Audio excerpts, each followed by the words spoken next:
Direto do plenário. Direto do plenário já está de volta com imagens do plenário do Supremo Tribunal Federal, já da chegada dos ministros aos respectivos lugares, para que nós tenhamos o início da sessão plenária da tarde desta quinta-feira. Portanto, dentro de instantes, estaremos acompanhando toda a sessão plenária de hoje, ao vivo, direto do plenário. Podemos nos sentar? Ministro Dias Toffoli, presidente do STF. Declaro aberta essa sessão extraordinária do Supremo Tribunal Federal e passo a palavra à senhora secretária, que fará a leitura da ata da sessão anterior.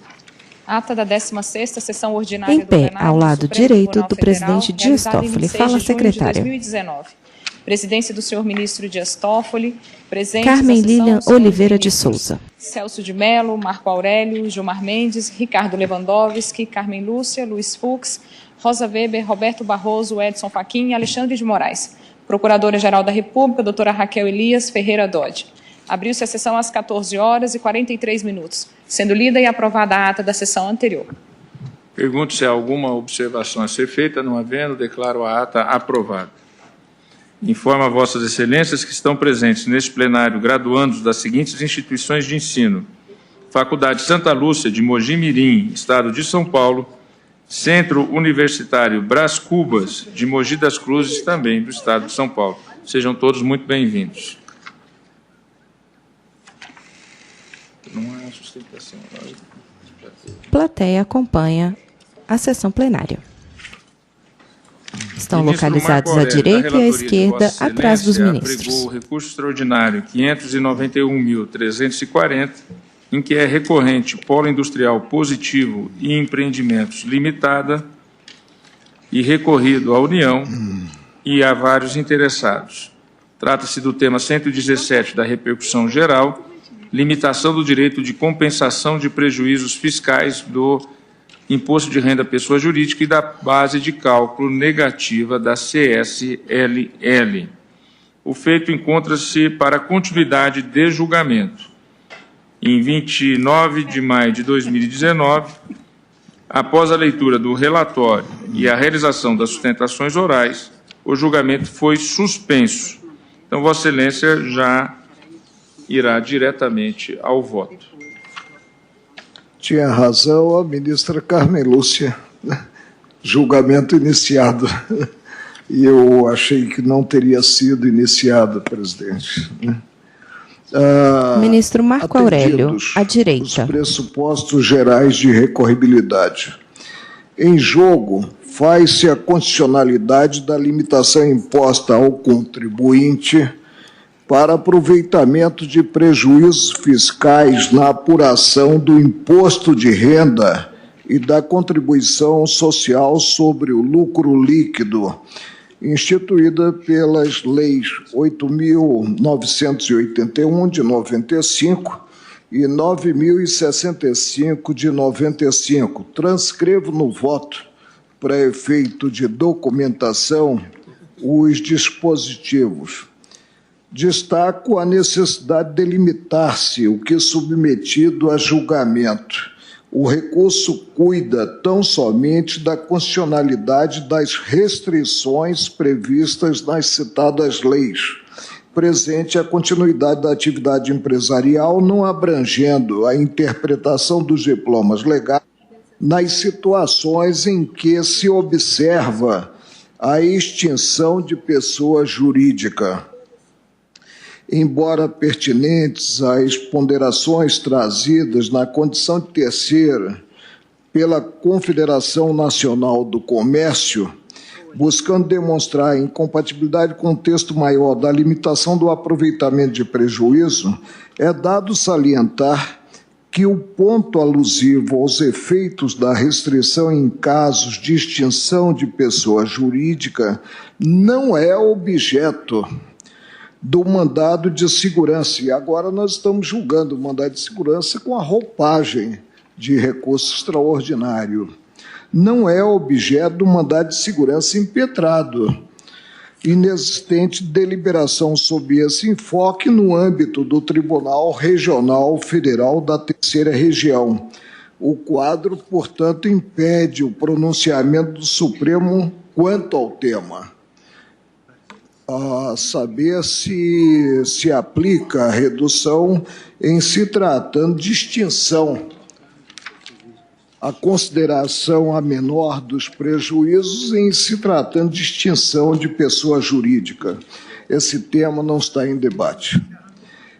Quanto ao paradigma, ressalto ter sido a matéria de fundo apreciada por este tribunal quando do exame do recurso extraordinário 344994 de minha relatoria, redator do acordo, o ministro Eros Grau. Na oportunidade, pronunciei-me à luz do Recurso conceito especial constitucional de renda 591-340. Polo Industrial Positivo, LTDA, contra a União. A constitucionalidade da Lei 8.981, de 95. A maioria divergiu desse entendimento, consignou inexistente a violação do princípio da anterioridade, foi o que esteve em jogo. Atrelou a apuração do lucro a período certo, assentando que o aproveitamento do prejuízo acumulado em exercícios anteriores é um benefício outorgado pelo ente tributante, um benefício fiscal, passível de ser suplantado mediante lei. O acordo proferido ficou assim emendado e eu estou transcrevendo para efeito de documentação. Não foi objeto de discussão a articulação atinente à ofensa aos princípios da capacidade contributiva, da vedação ao confisco e da isonomia, importantes no sistema tributário nacional. Não se pronunciou o Supremo no precedente acerca da limitação no que considerada a contribuição social sobre o lucro líquido. A ausência de solução da controvérsia quanto aos citados pontos justificou a sequência deste extraordinário, possibilitando ao tribunal examinar o tema com causas de pedir próprias, não discutidas no recurso extraordinário 344994, até mais e agora, próximo sob o ângulo ao da presidente. repercussão geral, que não ocorreu com o recurso extraordinário anterior, à luz dos artigos 145, parágrafo 1º, 150, inciso 4, 153, inciso 3 e 195, inciso 1, a linha C da Constituição Federal. Em relação ao precedente, fui voto, como já sinalizei, vencido, mas não convencido. Rememoro o que assentei na ocasião. Fala o ministro Consigno Marco Aurélio. inicialmente que dois temas explorados nas razões recursais não são passíveis de exame pela Corte. O primeiro está ligado à capacidade contributiva. Em momento algum, tribunal de origem no precedente adotou entendimento sob tal ângulo, padecendo o recurso da ausência do indispensável pré-questionamento. Simplesmente não se tem o que cotejar, objetivando concluir pelo enquadramento do extraordinário no permissivo que lhe é próprio, ou seja, na linha A do inciso 3 do artigo 102 da Constituição Federal.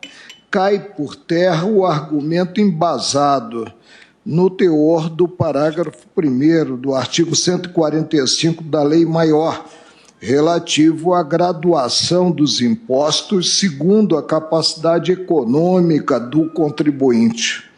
Também não cabe, ao contrário, aliás, do que percebido pela PGR, adentrar a matéria concernente à contribuição social no precedente. No voto condutor do julgamento do Regional Federal, registrou-se que a impetrante não acostou à inicial do mandado de segurança dado concreto que pudesse indicar o desprezo ao prazo 90º do parágrafo 3º do artigo 195 da Constituição Federal. Então, cingiu-se a Corte de Origem a mencionar a impropriedade da impetração sem abordar o tema de fundo. Confira-se com que se contém a folha 128. A esta altura, presente extraordinário, não há como prosseguir e afastar a premissa do acordo proferido para julgar-se a matéria.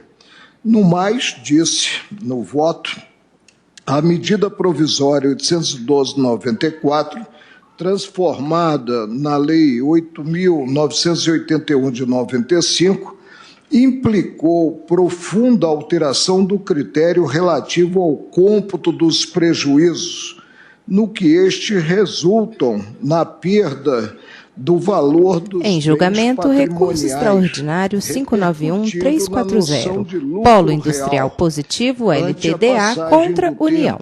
A dinâmica da vida do contribuinte.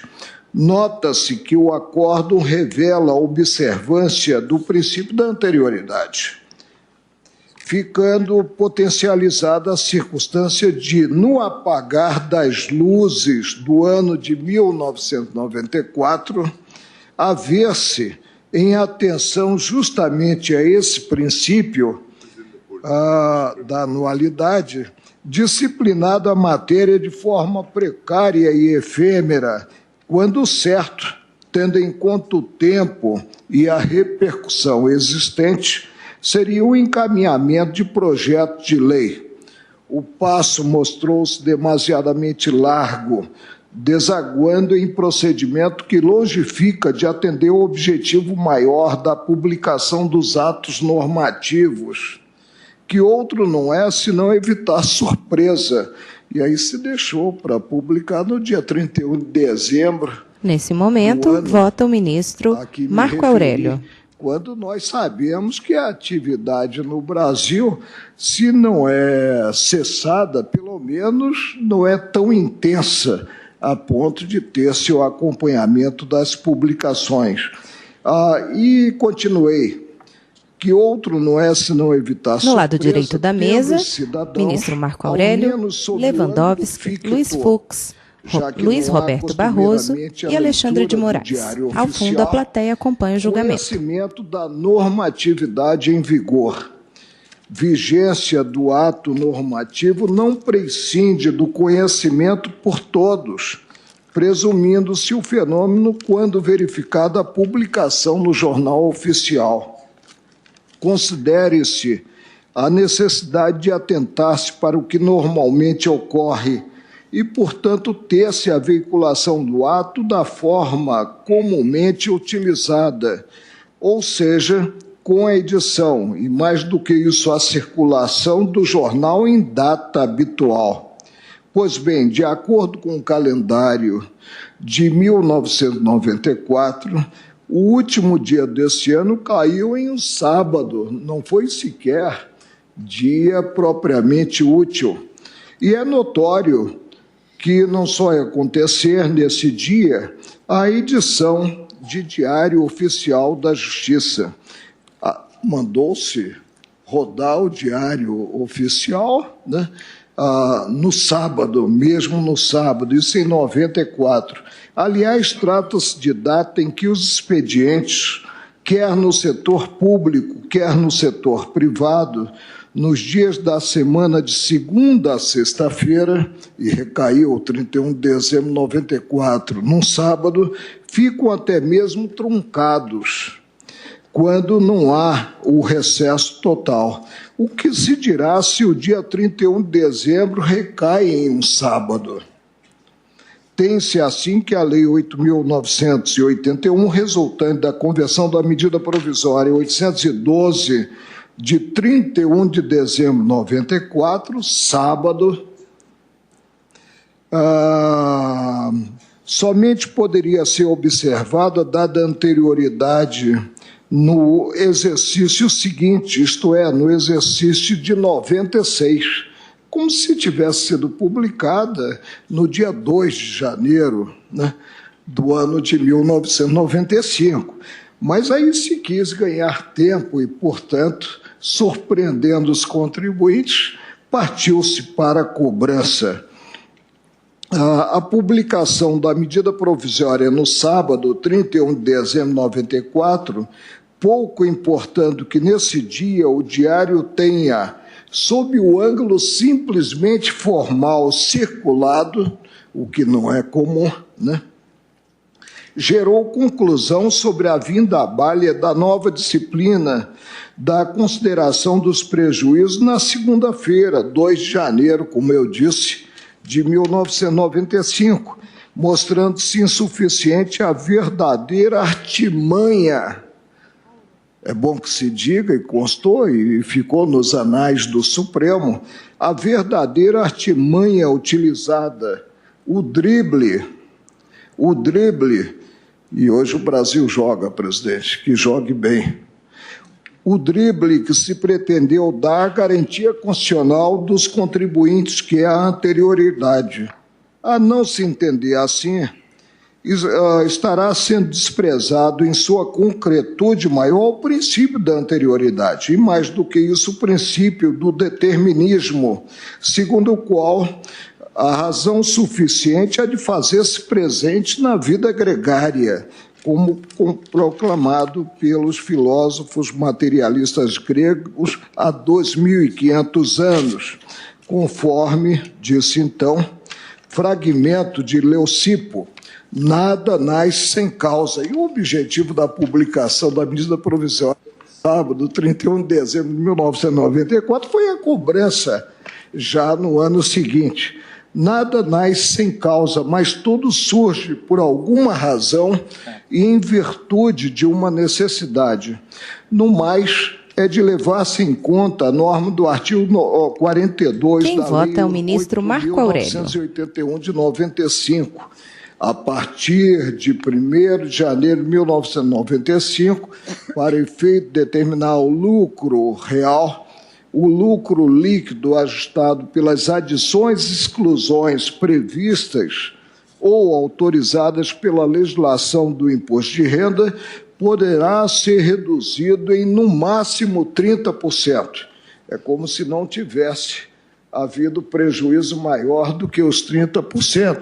E se chegaria, no campo da ficção, a um lucro líquido que não seria verdadeiramente lucro líquido.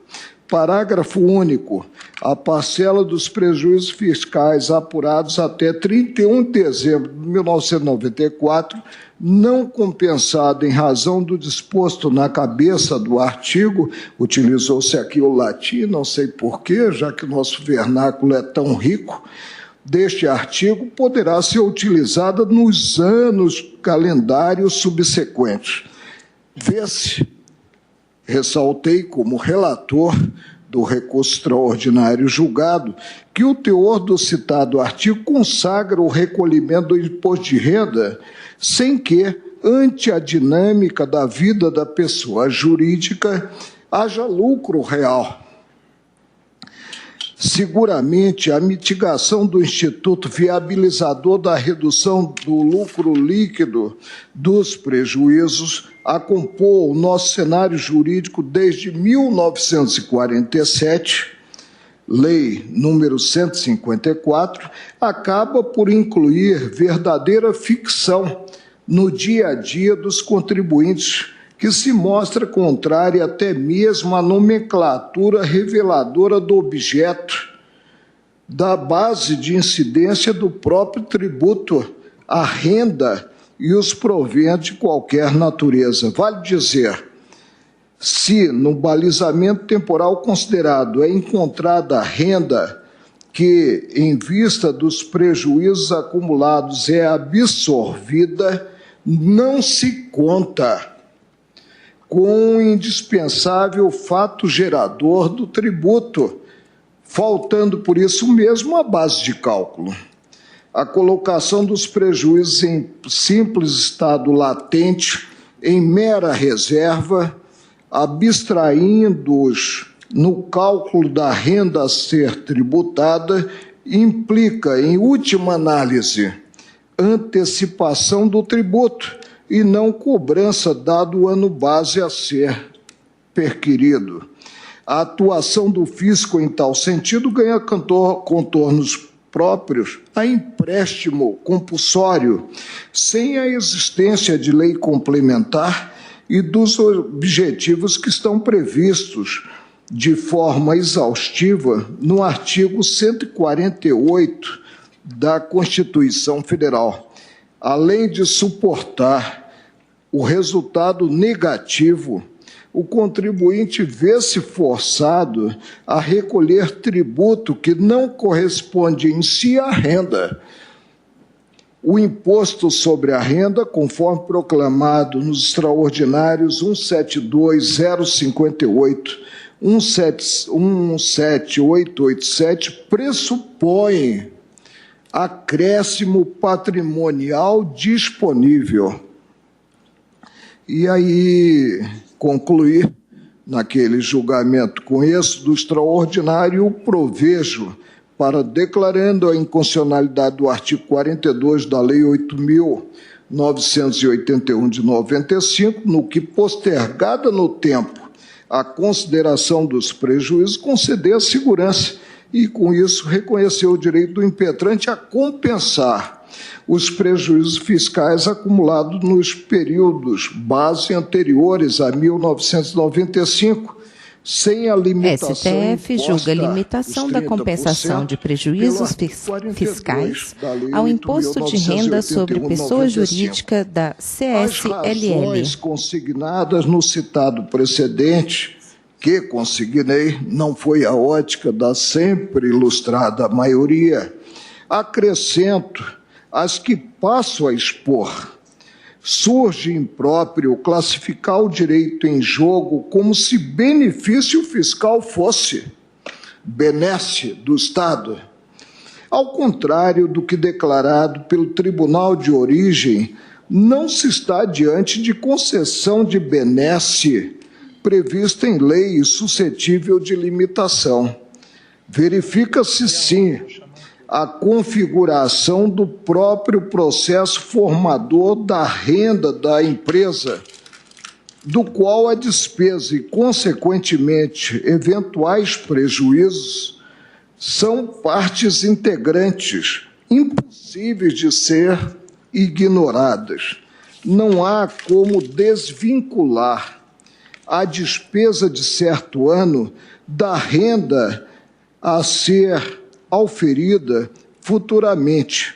Desconsiderar o investimento efetuado pela sociedade empresária para atingir o lucro posterior é desmembrar elementos indissociáveis. Nesse sentido, cumpre observar os ensinamentos do professor Humberto Ávila. O conceito de renda como acréscimo ou ganho patrimonial pressupõe, como antes afirmado, a tributação do resultado líquido disponível, assim entendido aquilo que permanece com o contribuinte depois de deduzidas as despesas necessárias para obter os rendimentos e para proteger e manter sua fonte produtora. Isso significa, continuo na transcrição, que o conceito de renda e de lucro está vinculado ao conceito de despesa. Despesa e lucro mantêm, pois, uma relação de causalidade.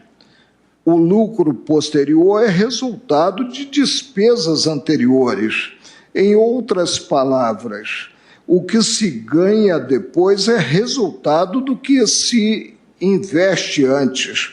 Se é verdade que há uma vinculação necessária entre despesas e lucros, também é correto que há uma ligação essencial entre despesas e prejuízos. Os prejuízos são resultados que surgem quando as despesas superam as receitas. Daí se poder afirmar que custos operacionais e despesas profissionais não são assim prejuízos, mas eles são a matéria de onde os prejuízos os prejuízos surgem. Desse modo, pode-se afirmar Lista geral dos ministros reunidos no plenário. Nada mais são que despesas e custos anteriores que não produziram mesa em formato de U invertido. Produziram ainda resultados positivos. O fundamental é que não se pode, como adverte o mesmo autor que é citado, ver o lucro isoladamente de prejuízos anteriores. Como afirmado, o acréscimo patrimonial é resultado de gastos anteriores. Não se pode, portanto, separar a renda de um ano de prejuízos de anos anteriores, como se fossem eles, a renda e os prejuízos, elementos conceitualmente dissociáveis. Insista-se, a renda é resultado de despesas e custos formadores de prejuízos anteriores. Em atividades que envolvem períodos de investimento, pode-se tranquilamente afirmar: não há renda futura sem prejuízos anteriores. Renda futura sem prejuízos anteriores é como um filho sem pais. E pretender analisar a renda futura sem examinar os prejuízos passados é como querer aceitar a existência de um objeto, mas recusar a existência da sua sombra.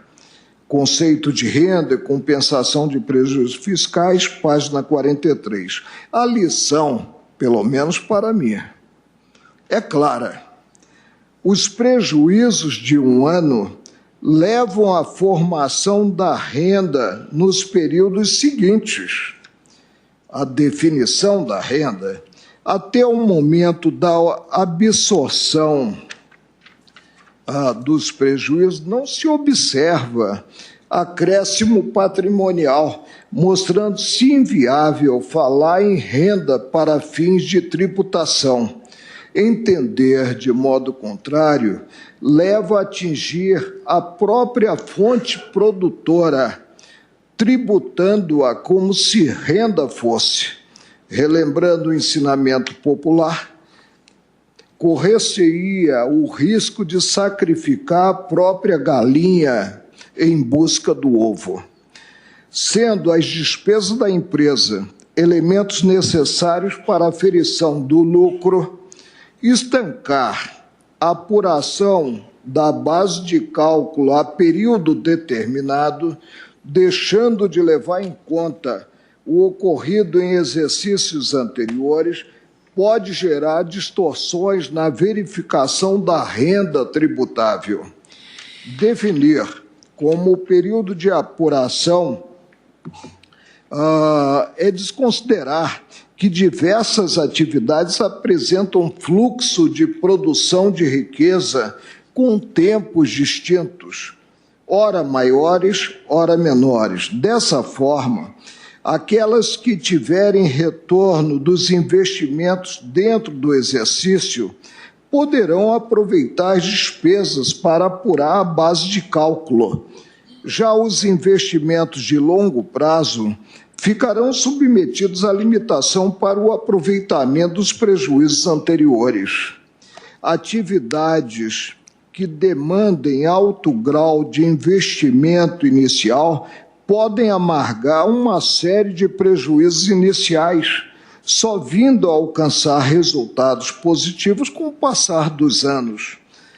Caso se limite o aproveitamento desse saldo acumulado, não será oferido lucro em si, mas sim mera recomposição do patrimônio investido, a revelar, inclusive, violação da ideia de isonomia ante a incabível discriminação em função da natureza do empreendimento. Vale ressaltar, a periodicidade anual em si não é o problema. O Estado pode adotá-la como mecanismo para garantir, inclusive, uma arrecadação contínua. O que surge inaceitável é a utilização dessa opção legislativa como justificativa para tolher um direito do contribuinte, revelado no texto constitucional.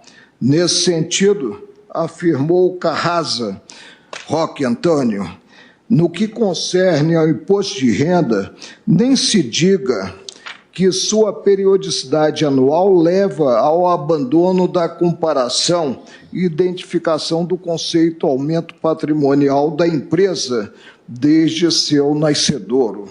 Pelo contrário, pressupõe que a empresa... Recurso extraordinário 591-340. Polo Industrial Positivo, LTDA, contra União. Neste momento, vota o ministro Marco Aurélio. A eventual proibição de, na quantificação do imposto sobre a renda a pagar, considerar-se seu patrimônio desde a data em que foi fundada, ofende esta ideia de continuidade. Com efeito, se for considerado apenas o incremento patrimonial havido num ou mesmo em alguns exercícios financeiros, há o sério risco de, com a progressiva depauperação de seu capital, vir a caminhar para o encerramento de suas atividades. Afinal, é da mantença de seu patrimônio que depende sua sobrevivência. Impele, para esta linha de raciocínio, a especial proteção que a Carta Magna, especialmente em seus artigos 170 a 178, manda dispensar às empresas com o intuito de Vista preservar geral do a fonte plenário. produtora Plateia à e esquerda, de riqueza mesa dos para a ministros ao sociedade. centro, em formato de U, invertido, inconstitucional, e plateia à porque direita. acarreta a tributação de valores que não tipificam acréscimos patrimoniais experimentados num dado período de tempo, base de cálculo tanto do imposto de renda como da contribuição social sobre o lucro líquido.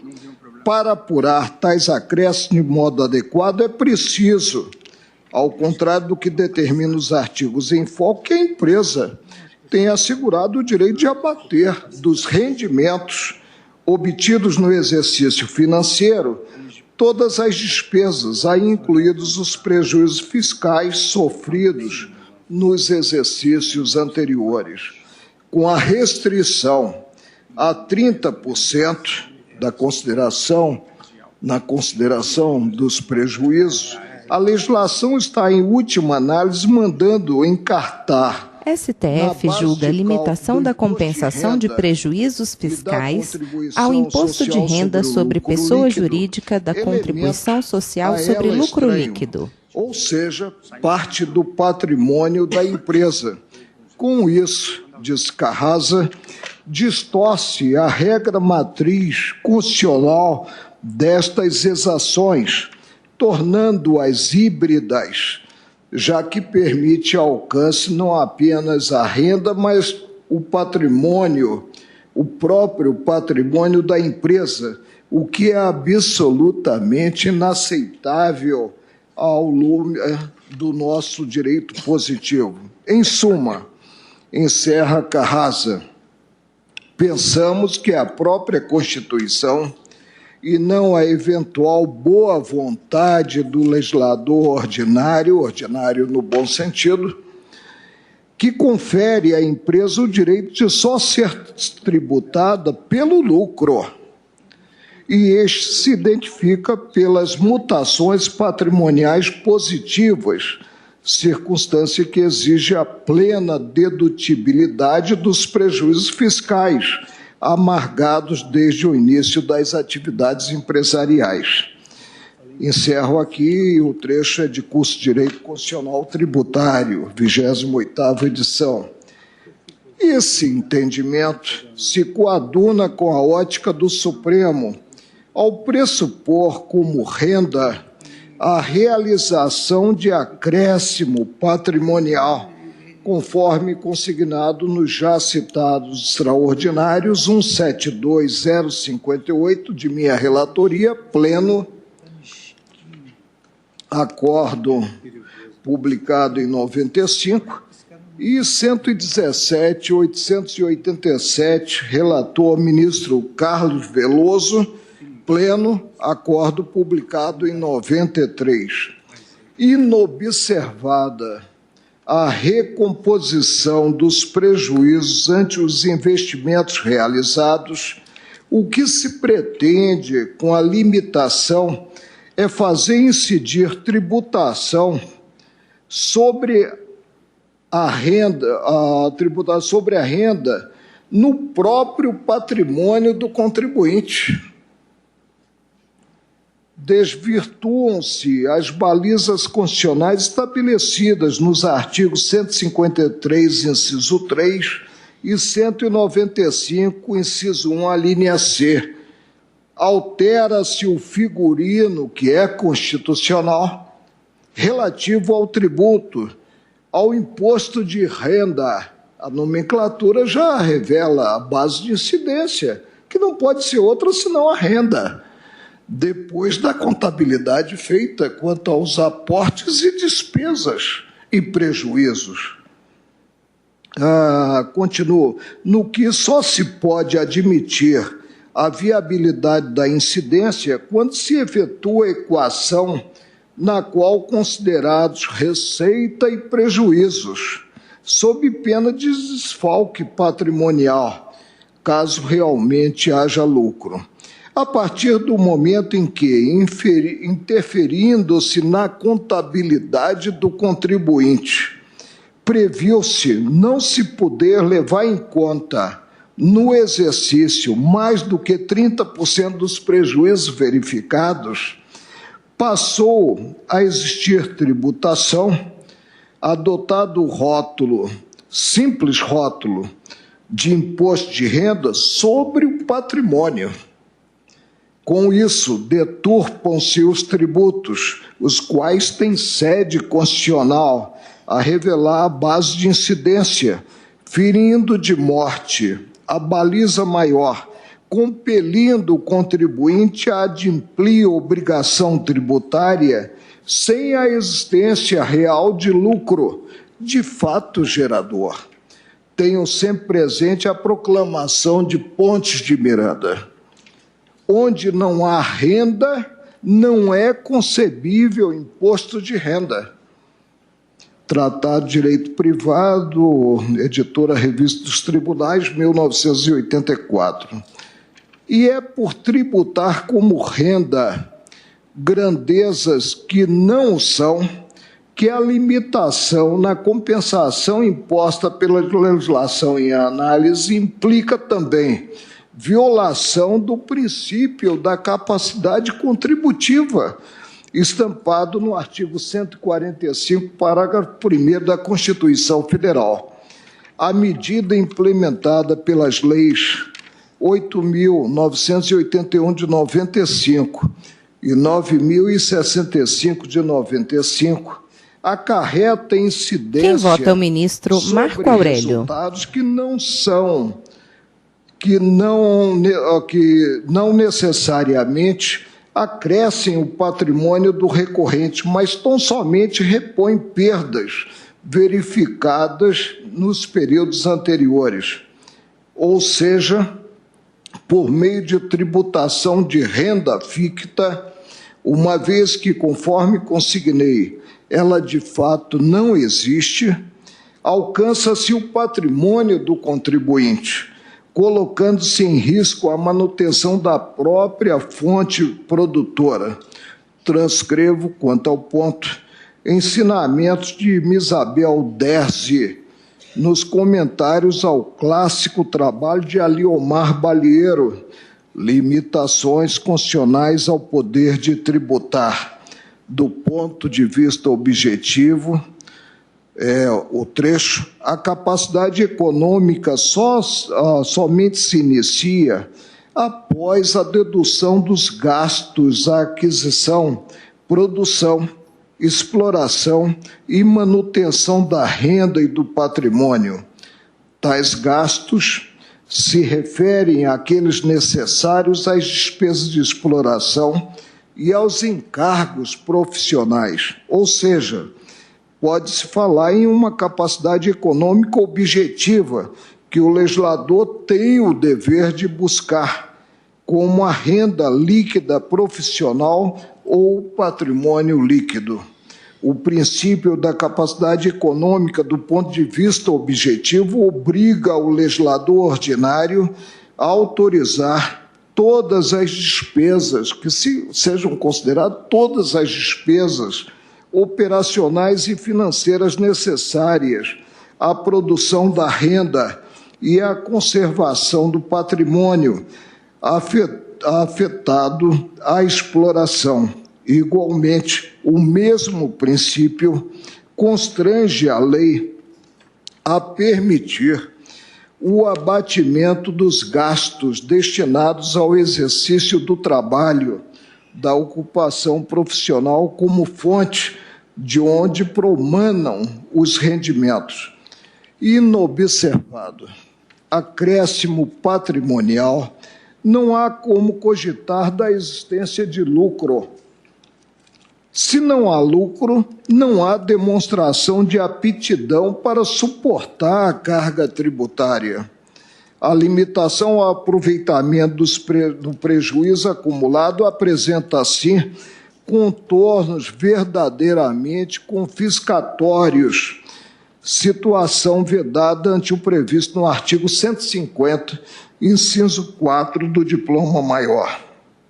Provejo o extraordinário para reformar o acordo proferido pelo Tribunal Regional Federal da Terceira Região, assentando a inconstitucionalidade dos artigos 42 e 58 da Lei 8981 de 95, bem como dos artigos 15 e 16 da Lei 9.065 de 95, para fins de repercussão, fixo a seguinte tese, que tenho a impressão vai ser a tese do meu voto. É inconstitucional limitar a certo percentual a consideração de exclusões previstas ou autorizadas pela legislação do imposto de renda para efeito de cálculo do lucro líquido. É como voto, presidente. Agradeço ao ministro Marco Aurélio, que vota pelo prosseguimento do recurso. Como vota o ministro Alexandre de Moraes. Boa tarde, presidente, ministra Rosa, ministro, doutora Raquel.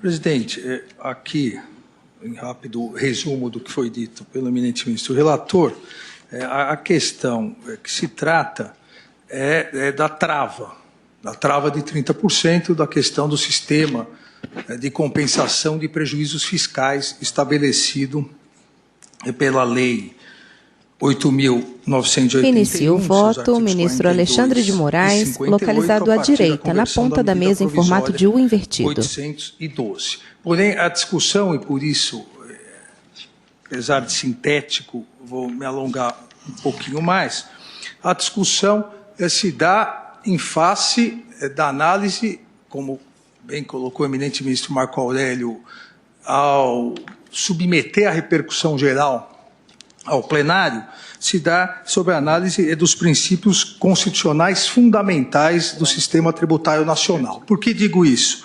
Porque o próprio eminente relator, primeiramente, havia negado o seguimento ao recurso extraordinário, apontando que essa matéria, a matéria recursal, em relação aos 30%, a limitação de 30% da dedutibilidade integral de prejuízos, da dedutibilidade dos prejuízos fiscais no imposto de renda, já havia sido declarada constitucional no RE 344994, inclusive de relatoria do eminente ministro Marco Aurélio, o redator para o acórdão, o ministro Elos Grau. Depois, ao apreciar agravo, o ministro Marco Aurélio disse que aquela época, em 2009, não havia sido feita análise dos princípios fundamentais do sistema tributário nacional, consequentemente, haveria repercussão geral, o que foi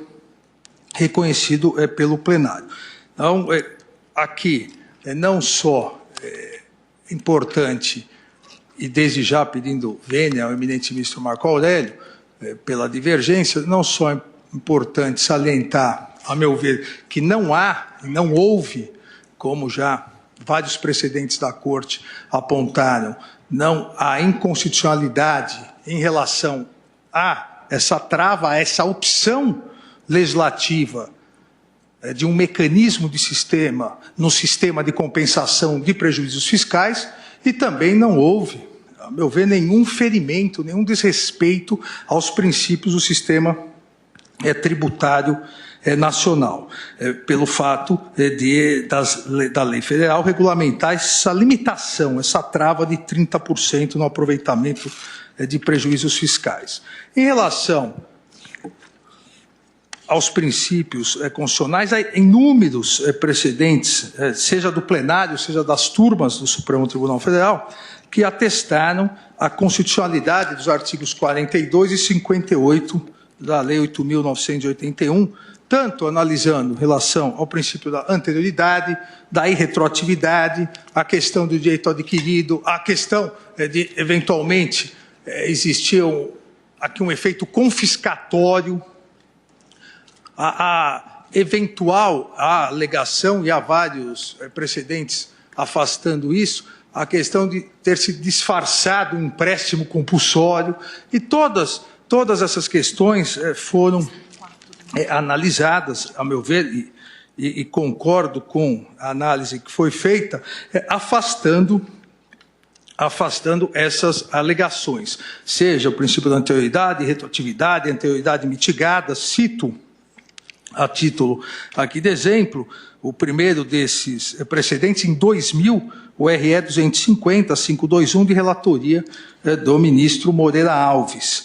Depois, o RE 344-994, já por mim referido, redator para acordo, o ministro Eros Grau, que entendeu, onde o plenário entendeu constitucional, não só a trava, mas constitucional, essa limitação de 30% em face dos princípios constitucionais do sistema tributário nacional. Se verificarmos a ementa, na própria ementa consta a ausência de violação do disposto nos artigos 150, inciso 3º, alíneas A e B, e artigo 5º, inciso 36, porque foi também, à época, alegada ofensa ao direito adquirido. Da mesma forma, já há precedentes, e cito os RS, aqui, de que não houve instituição de figura de empréstimo compulsório, desrespeitando as regras tributárias nacionais, não houve, da mesma forma, nenhum efeito confiscatório. E por quê? Por que isso? Porque, em verdade, não há, ao meu ver, não há um direito adquirido de poder compensar prejuízos no lucro, compensar prejuízos para efeitos de análise do lucro e da tributação.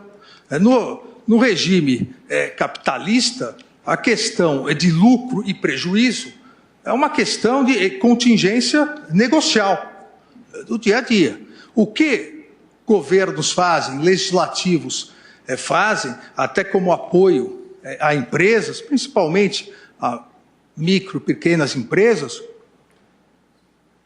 é editar normas que auxiliem o empreendedorismo. Mas não há um direito adquirido a isso. Uma dessas normas, ou um desse sistema de normas, é exatamente o sistema de compensação de prejuízos fiscais. Para que se alavanque a empresa, para como isso foi bem salientado pelo eminente ministro Marco Aurélio, o relator, para que se possibilite, principalmente nos primeiros anos de vida da empresa ou em períodos de crise financeira, para que se possibilite a manutenção da empresa com geração de emprego, geração de renda. O que se prevê são mecanismos de compensação de prejuízos. Esse mecanismo, em especial, esse mecanismo de compensação de prejuízo fiscal, possibilita que se deduza dos prejuízos fiscais do imposto de renda sobre a pessoa jurídica e da base de cálculo negativa, se deduza do lucro líquido esses prejuízos fiscais, mas num limite de 30%. Esse limite poderia ser 20%, esse limite poderia ser 40%, ou esse limite poderia não existir. Não há obrigatoriedade, num país de sistema de livre concorrência, não há obrigatoriedade da previsão de compensação de prejuízos. Não há aqui uma cláusula pétrea, a garantia de sobrevivência de empresas ineficientes, empresas que não conseguiram, por qualquer que seja o motivo, não conseguiram sobreviver ao mundo do mercado. Mas há sempre, por parte do poder público, por parte da legislação, há mecanismos para tentar auxiliar, para tentar, principalmente em momentos de crise, manter a empregabilidade, manter a renda. E um desses é o sistema de compensação de prejuízos fiscais, que no Brasil, e isso também foi salientado pelo eminente ministro Marco Aurélio, no Brasil, esse sistema é antigo, se iniciou já em 47, pela Lei 157, depois foi alterado por Decreto-Lei 1493, em 76, 91, uma nova lei, 92, outra, sempre havendo adaptações, previsões, para auxiliar de modo geral o empreendedorismo, mas, obviamente, nunca garantindo um direito, e isso foi discutido no referido RE de redatoria do ministro Eros Grau, nunca efetivando o direito adquirido a sempre, independentemente da lei e do previsto em lei, sempre existia a possibilidade de deduzir do lucro para fins de base de cálculo do imposto de renda todos os prejuízos fiscais. É um auxílio. Assim como, por exemplo, fazendo o paralelo, existe a possibilidade de deduções do imposto de renda à pessoa física. Deduções algumas, inclusive, que pela não correção chegam a ser ridículas, dedução de saúde, dedução de educação, mas são deduções previstas pela legislação. Não é uma obrigatoriedade, não é um direito adquirido a essas deduções. E foi exatamente nesse sentido, nessa evolução, desde 1947 até efetivamente o que discutimos hoje, a medida provisória 812 de 94. Neste momento, vota o ministro Alexandre de Moraes. 981, em especial os artigos aqui tratados, 42 e 58, que se chegou aos moldes atuais de compensação de prejuízos fiscais. Não se pode, a meu ver, entender que a legislação ordinária possibilitou a taxação de renda ou lucros fictícios, um patrimônio inexistente. Não, na verdade, não se deve, ao meu ver, olhar os 70% que disse que não é compensável, até porque nada poderia ser compensado. Ao estabelecer a possibilidade de compensação de 30%, em verdade, auxilia a empresa num regime de caixa, poder, em determinados momentos, pagar menos imposto. As leis em exame, os artigos legislativos em exame, o 48, o 42 e o 58, eles configuram uma técnica fiscal de compensação de prejuízos fiscais registrados em determinado ano base. Não uma técnica fiscal de taxação de lucro não existente. O inverso. Aqui é a possibilidade de, no lucro, compensar 30% do prejuízo. E do que sobrar, aí sim pagar o imposto de renda. O que se dá e o que se permite, e a Constituição não impõe, ao meu ver, ela permite uma faculdade legal, ou seja, a discricionariedade do Congresso Nacional, desde que respeitados os princípios do sistema tributário nacional, que efetivamente foram respeitados, a meu ver, e essa série de precedentes assim o demonstra, o que se prevê é uma faculdade legal de compensabilidade fiscal. Aqui é uma benesse ao contribuinte. Poderia ser maior, poderia ser menor, ou poderia nem existir. Mas, da forma que existe os 30%, não fere, ao meu ver, nenhum dos princípios constitucionais do sistema tributário nacional.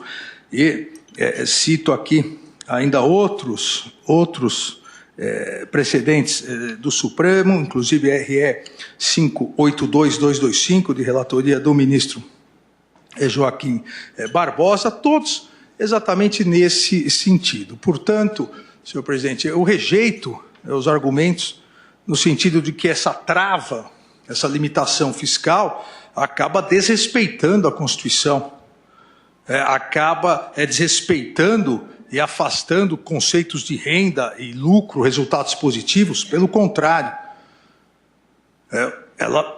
essa trava, ou a existência, pelo menos, de até 30%, o que prevê, o que estipula, é um auxílio ao contribuinte, porque não há, isso foi muito discutido no precedente citado, não há um direito adquirido a deduzir integralmente todos os prejuízos passados do lucro. STF julga limitação da compensação de prejuízos fiscais ao imposto de renda sobre pessoa jurídica da CSLL, Contribuição Social sobre Lucro Líquido. Agora, essa benesse, esse sistema de compensação de prejuízos fiscais anteriores, isso é uma alavanca empresarial, financeira, não muito comum em todos os sistemas capitalistas.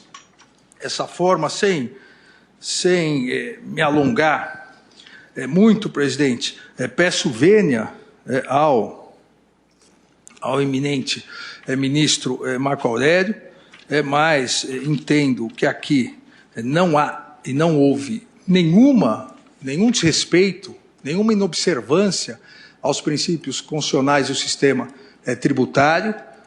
A limitação, como já anteriormente decidida pelo plenário e depois pelas turmas. Neste momento, vota o ministro Alexandre de Moraes. Nego o provimento ao recurso, propondo a seguinte tese: é constitucional a limitação do direito de compensação de prejuízos fiscais do IRPJ e da base de cálculo negativa da CSLL nos termos da lei, em 30% nos termos da lei.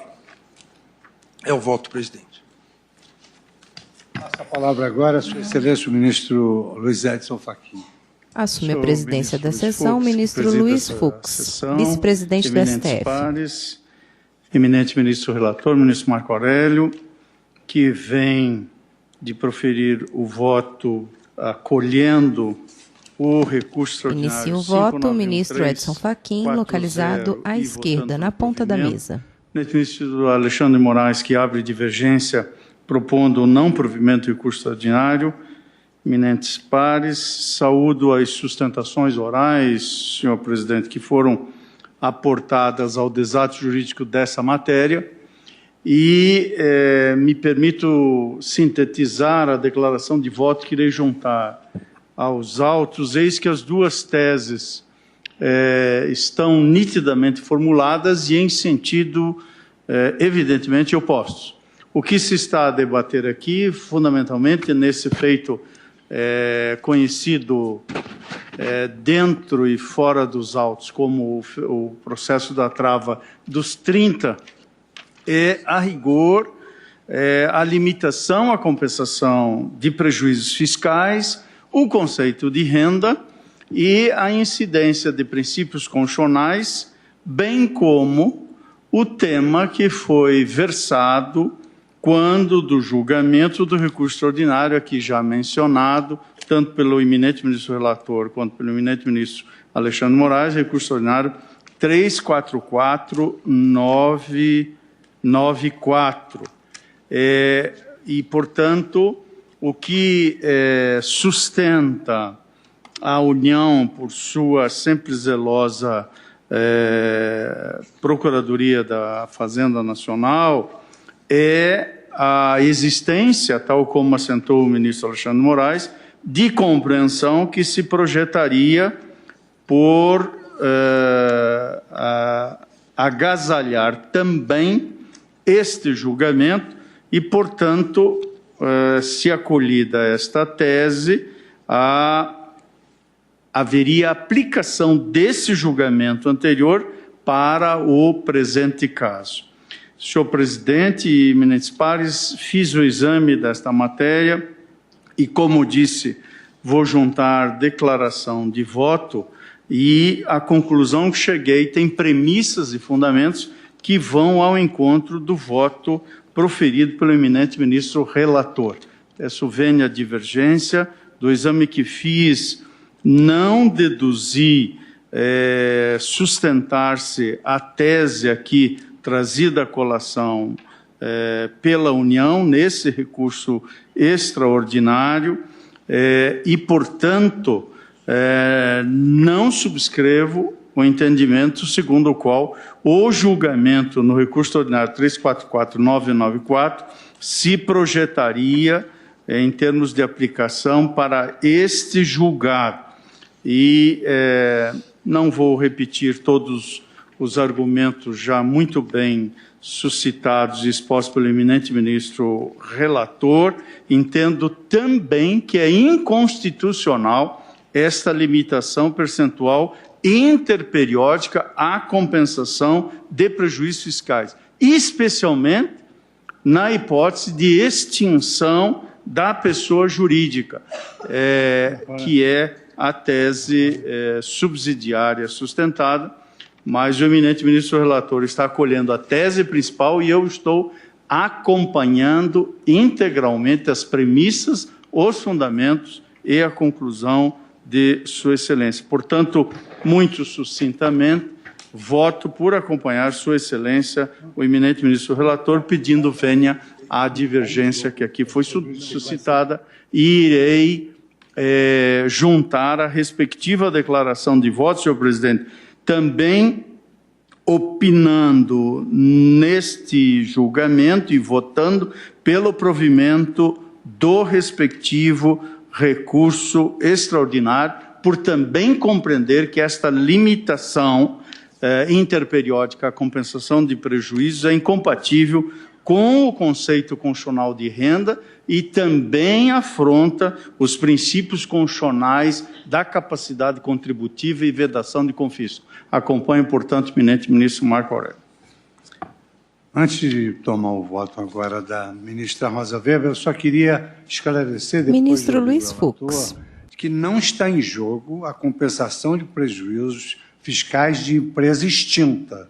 Porque isso foi aduzido. De fato, não foi submetido ao contraditório. Isso tem uma capacidade. Eu fiz referência a uma tese subsidiária e não a um debate presente. Essa tese não está em jogo, porque aí fica mais fácil de entender que não vai poder compensar prejuízo de uma pessoa que já se extinguiu. Então, ela tem que compensar tudo de uma vez só. Se tivesse que enfrentar ministro Marco Aurélio, com maior razão, eu determinaria a consideração dos prejuízos. Então, ministro Luiz Roberto Barroso, Vossa Excelência tem a palavra para o voto. Eu até preferia ouvir o voto da ministra Rosa primeiro, mas não é a ordem ritual. Presidente, a hipótese é relativamente simples de enunciar. O legislador previu a limitação ministro Luiz Roberto Barroso, à direita, da compensação dos prejuízos do imposto de renda à pessoa jurídica e da base de cálculo negativa da contribuição social sobre lucro líquido. Portanto, é basicamente uma limitação imposta por lei à possibilidade de compensação em caso de prejuízo. Eu devo dizer, presidente, que acho que há matérias em que o Supremo pode e deve ser proativo e acho que há matérias em que ele pode e deve ser autocontido. Como tenho dito de outras vezes, acho que o Supremo deve ser proativo na preservação das regras do jogo democrático e na garantia dos direitos fundamentais. Mas acho que ele deve ser autocontido em questões administrativas, em questões econômicas e em questões tributárias, a menos que se caracterize claramente a violação de um direito fundamental. Eu não acho que haja um direito fundamental à compensação de prejuízo. Posso até achar que é bom, posso achar que o legislador deve regular, mas não acho que se trate de um direito fundamental. Por não achar que se trate de um direito fundamental, acho que se deve reconhecer ao legislador uma maior margem de conformação legislativa, eventualmente chamada uma maior margem de discricionariedade. Portanto, eu não vejo, neste caso, uma violação a nenhum princípio constitucional. Posso achar melhor, posso achar pior, posso achar mais conveniente ou menos conveniente, mas não acho, sinceramente, que se esteja violando um direito fundamental do contribuinte aqui, que me anime a sobrepor a minha própria valoração à que foi feita pelo legislador ordinário. De modo que, pedindo todas as vênias ao eminente ministro Marco Aurélio e ao eminente ministro Luiz Edson Fachin, que o acompanhou, também eu tenho como conclusão do meu voto uma proposição simples que, em essência, coincide com a do ministro Alexandre de Moraes, que é a seguinte: é constitucional a limitação de compensação de prejuízos fiscais do imposto de renda à pessoa jurídica e da dedução da base de cálculo negativa da contribuição social sobre o lucro. De modo que, pedindo todas as vênias e não vendo violação ao princípio da capacidade contributiva, nem vendo confisco nesse caso, eu estou acompanhando a divergência. Ministra Rosa Weber, para o voto. Senhor presidente. Ministra Rosa Weber, à esquerda. Procuradores que ocuparam a tribuna em assentada anterior, com competentes sustentações orais. E, como já foi bem aqui explanado, senhor presidente, em 10 de outubro de 2008, no plenário virtual, foi reconhecida a repercussão geral desta questão constitucional suscitada e o acórdão respectivo ficou assim emendado: imposto de renda de pessoa jurídica e contribuição social sobre o lucro líquido, prejuízo, compensação, limite anual. Possui repercussão geral, controvérsia sobre a constitucionalidade da limitação em 30% para cada ano base do direito de o contribuinte compensar os prejuízos fiscais do imposto de renda sobre a pessoa jurídica e a base de cálculo negativa da contribuição social sobre o lucro líquido, artigos 42 e 58 da Lei 8.981 de 95 e 15 e 16 da Lei 9.065 de 95. Sucede, senhor presidente, que, como bem apontou o eminente relator na sua decisão, datada de 3 de setembro de 2013, este plenário, em 25 de março de 2009, concluíra o julgamento do recurso extraordinário 344.994, originalmente também da relatoria do ministro Marco Aurélio, e em que ficou redator para o acordo o ministro Eros Grau, e concluiu o plenário pela constitucionalidade desta limitação da compensação de prejuízos, e assim emendou a sua decisão. O direito ao abatimento dos prejuízos fiscais acumulados em exercícios anteriores é expressivo de benefício fiscal em favor do contribuinte, instrumento de política tributária que pode ser revista pelo Estado, a ausência de direito adquirido. Segundo, a Lei 8.981 de 95 não incide sobre fatos geradores ocorridos antes do início da sua vigência. prejuízos ocorridos em RS 591-340. Polo Industrial Positivo LTDA contra União. A que se nega provimento. É verdade que naquele processo, como também já foi exaustivamente destacado, neste momento, vota a ministra Rosa Weber. Em repercussão geral, na medida que, inclusive, anterior à emenda constitucional 45, que é do final de 2004. Agora, o que eu me coloco, senhor presidente, é se há alguma justificativa razoável, e nessa linha é a manifestação da Fazenda Pública, que conduza a uma guinada jurisprudencial. Eu tenho privilegiado sempre, né, a manutenção da jurisprudência da Corte a partir do princípio da segurança jurídica. E com todo o respeito ao eminente relator, ao eminente Fachin, que acompanhou o eminente relator, eu não vejo algum elemento novo, a não ser a alteração da composição do plenário, que me leve a votar no sentido de que se altere essa orientação que está vigorando há mais de 10 anos.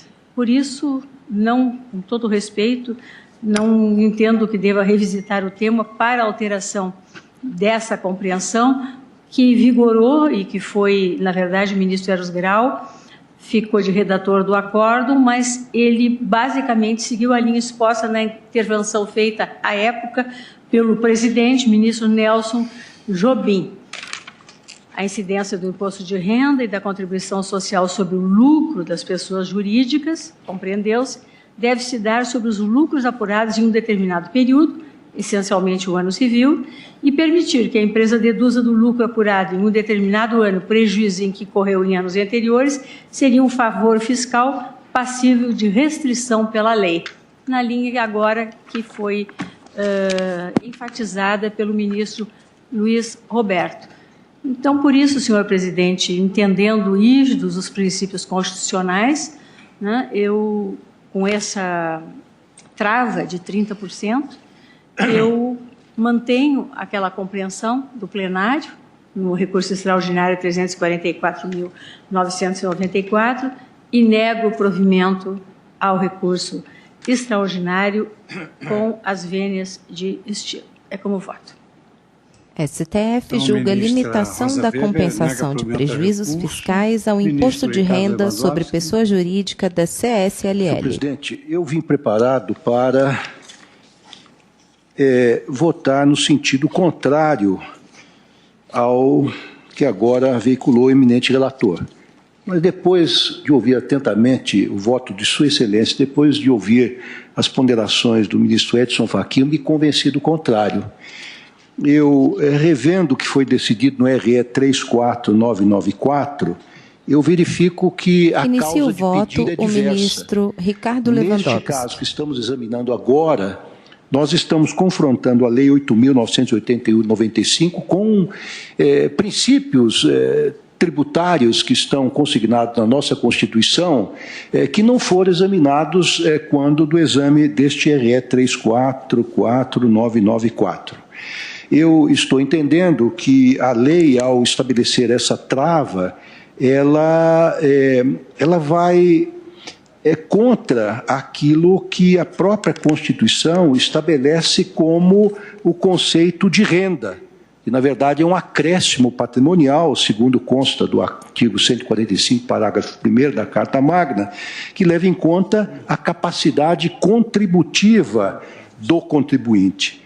De maneira que, tal como concluiu o eminente relator, o ministro Marco Aurélio, e também o ministro Edson Fachin, eu entendo que, na medida que se estabelece uma trava, não se pode aferir fidedignamente o lucro líquido do contribuinte. E, nesse sentido, está-se, sim, afrontando os princípios constitucionais da capacidade contributiva, da vedação ao confisco e mais também o princípio da universalidade e também da isonomia.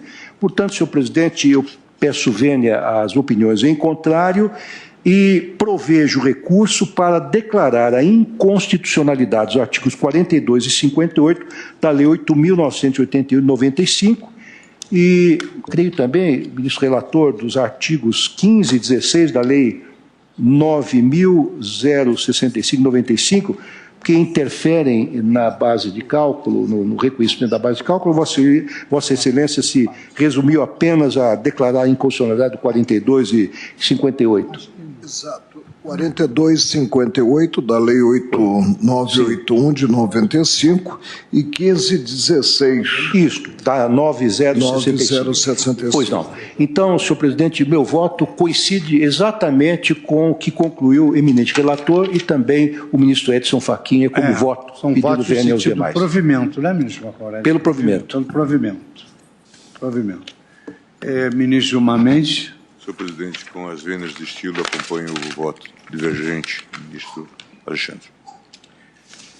Eu gostaria de destacar que sempre estive ministro Luiz Fux. Superior Tribunal de Justiça o entendimento de que as limitações do poder público de tributar, elas obedecem a uma interpretação restrita, porque o princípio da legalidade no campo tributário é de extrema significação, tendo em vista que o Estado tributa para arrecadar e satisfazer as necessidades coletivas. Então, o Estado tem que ter fluxo de caixa. E não é por outra razão que a exposição de motivos dessa lei, ela traz exatamente essa questão inerente ao fluxo de caixa. Leio na exposição de motivos dessa lei, que é um dos aspectos que eu gostaria de destacar, que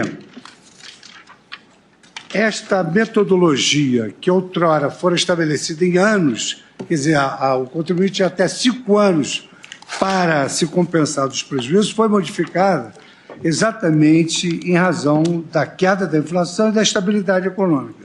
E o que disse o legislador? A medida essa da compensação estabelece uma regra gradual de compensação de prejuízos, tomando-se como referência os resultados obtidos em cada ano. Essa alteração permitirá ao Estado um fluxo estável no ingresso de receitas provenientes do imposto de renda. Então, essa foi a ratio essence da lei. Por outro lado, eu me recordo que eu e o saudoso e querido ministro Teori Zavascki debatemos essa questão e sedimentamos essa jurisprudência. STF julga limitação da compensação de prejuízos fiscais ao imposto de renda sobre pessoa jurídica da CSLL.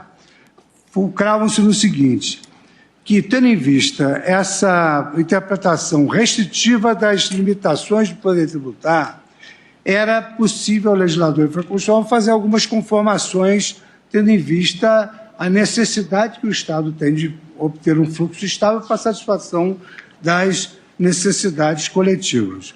E a Constituição tem os seus conceitos próprios de renda, de patrimônio, de serviços, que são um pouco diferentes daqueles conceitos eminentemente privados. Então, lá eu afirmei e aqui eu reafirmo que o legislador infraconstitucional ele tem competência para definir os conceitos legais de renda e de lucro, desde que respeite os limites semânticos do texto constitucional e as condicionantes do sistema referentes à instrumentalidade e, acima de tudo, à eficiência da tributação para alcançar todos os objetivos constitucionais que são, digamos assim, atingidos através da arrecadação. Em caso, a legislação atacada preserva o conceito constitucional de renda ao permitir a dedução dos prejuízos da base de cálculo negativa. Eventual violação surgiria, isso aqui é importante, se o exercício desse direito fosse condicionado de modo a tornar sua fruição tecnicamente impossível ou desproporcional ou custosa, que seria impossível no caso de extinção da pessoa jurídica. A limitação de 30%, no meu modo de ver, respeitar as opiniões em contrário e muito bem fundamentadas, constitui mecanismo de calibração destinado a auxiliar a preservação da disponibilidade de recursos no erário.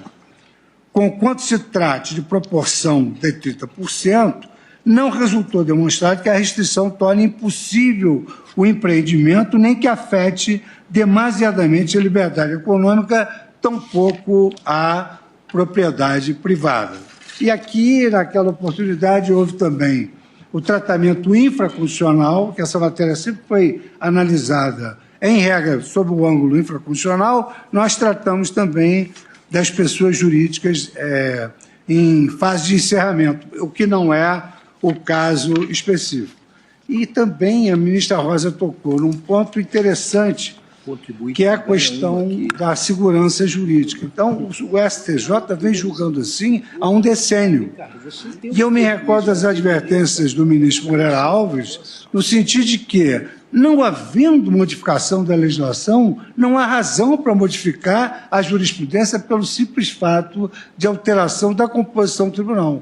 Naquela oportunidade, apenas figuravam na composição do tribunal o ministro Marco Aurélio, o ministro Celso de Mello e o ministro Gilmar Mendes. Então, pedindo vênia aos entendimentos em contrário, eu voto no sentido de negar provimento ao recurso. O ministro Dias Toffoli está chegando, como sempre, na hora exata, é o homem certo na hora certa e está empatada a causa. Eu devolvo a presidência. Olha para a esquerda. Onde está o ministro Dias Toffoli? Toma seu lugar na presidência. E o ministro Luiz Fux retorna ao seu lugar. O ministro relator Marco Aurélio, o ministro Edson Fachin, o ministro Ricardo Lewandowski, e nego o provimento ao recurso, acompanhando a divergência aberta pelo ministro Alexandre de Moraes. Então, eu proclamo que, por maioria... Presidente, me permita... Ministro Marco Aurélio. Para declarar-se inconstitucionalidade ou constitucionalidade, é preciso observar-se a maioria absoluta. 6 votos. Eu ponderaria a Vossa Excelência a conveniência, até para liquidarmos de vez essa matéria, já que o recurso extraordinário veio a julgamento sob o ângulo da repercussão geral, o adiamento da conclusão para tomarmos os votos dos ministros. É porque já há 6 votos. Já há 6 votos. 6? Eu estava Quais acompanhando são? a sessão. 1, 2, 3, 4, 5. Alexandre de Moraes. Sim. Luiz Roberto Barroso. Sim. Nega provimento. Rosa Weber nega provimento. Sim. Gilmar Mendes nega provimento. Sim. 4 votos. Luiz Fux, sim, tem 6. Provimento. Eu não computei o voto do ministro. Obrigado a Vossa Excelência pela matemática implementada. Então, eu proclamo que foi negado provimento ao recurso, vencidos os ministros relator, ministro Luiz Edson Fachin e ministro Ricardo Lewandowski. Tem que formular uma tese, mas, diante do horário, vamos ao intervalo. A tese já está formulada. Já está pronta? Já está formulada. formulada. Estamos de acordo. Pode ler, ministro. É constitucional a limitação do direito de compensação de prejuízos fiscais Ministro Alexandre de Moraes. e da base de cálculo negativa da CSLL. Ministro Marco Aurélio, evidentemente... Eu fico vencido. Agora, o que o tribunal assentou é que são constitucionais os artigos mencionados, Ministro Marco Aurélio, que parcelaram a consideração dos prejuízos. Eu creio que a conclusão é essa. Eu sustentei que seriam inconstitucionais esse parcelamento, porque eu entendo que há o balanço, e nesse balanço é considerada receita, despesas e prejuízo, para então concluir-se pela existência ou não de lucro líquido quanto à contribuição ou de lucro tributável pelo imposto de renda. Eu vou colher os votos, ministro Edson Fachin. Presidente, só uma observação.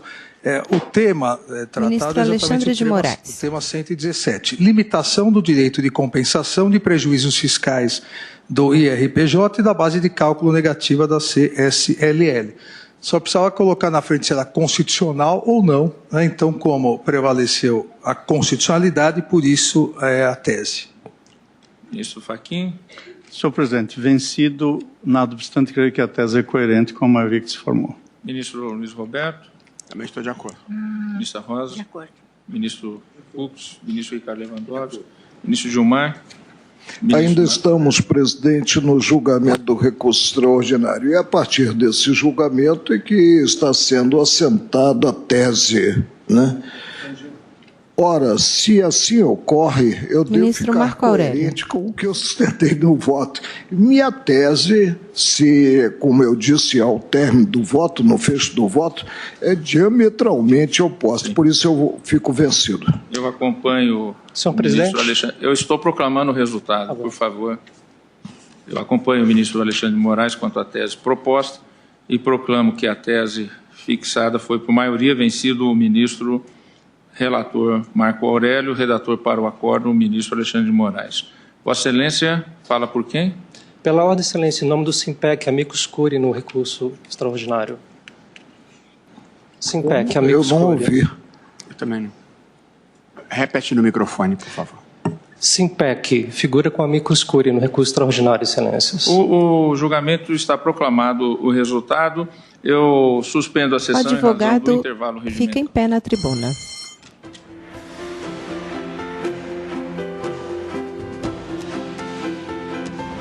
Ministro Dias Toffoli levanta-se e se dirige para fora do plenário.